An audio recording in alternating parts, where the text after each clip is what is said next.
Hey everyone, welcome back to the channel. Today I'm going to show you a super handy trick in Figma, how to put an image inside a shape. Whether you're designing icons, creating a unique avatar, or just want to add some style to your mockups, mastering the mask feature will seriously boost your creative game. By the end of this tutorial, you'll know exactly how to take any image and neatly fit it inside any shape you want, and you'll see just how quick and easy it can be. To get started, I already have some images and shapes ready in my Figma workspace. If you want to follow along, you can use any images you like, and any kind of shape, a rectangle, a circle, even a custom polygon. To keep things straightforward, I'll use a simple circle for this example, but feel free to experiment with different shapes to get a feel for how masking works. First up, we need to place the image on top of the shape that you want to use as your mask. Here's a tip: the order of the layers is really important here. Your image should be on top of your shape in the Layers panel.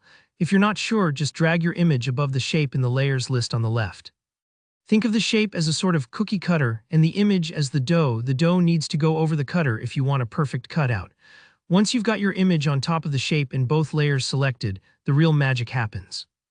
With both the image and the shape selected, either right-click and choose Use as Mask, or just use the shortcut in Figma's top menu bar.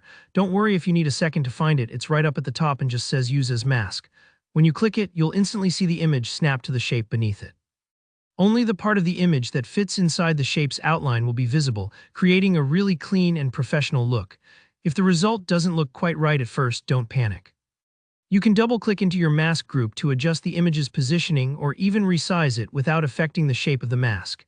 This is super helpful if you want to highlight a specific part of the photo or if you need to reposition things just right. Now, if you want to mask several images into several shapes, just repeat the same process.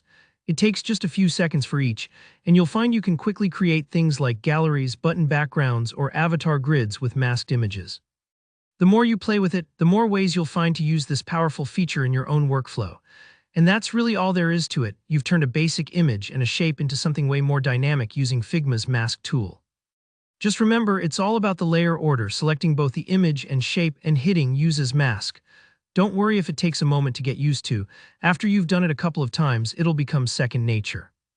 If you found this tutorial helpful, please hit that like button, and let me know in the comments if you have any questions or if there's another Figma trick you want to learn.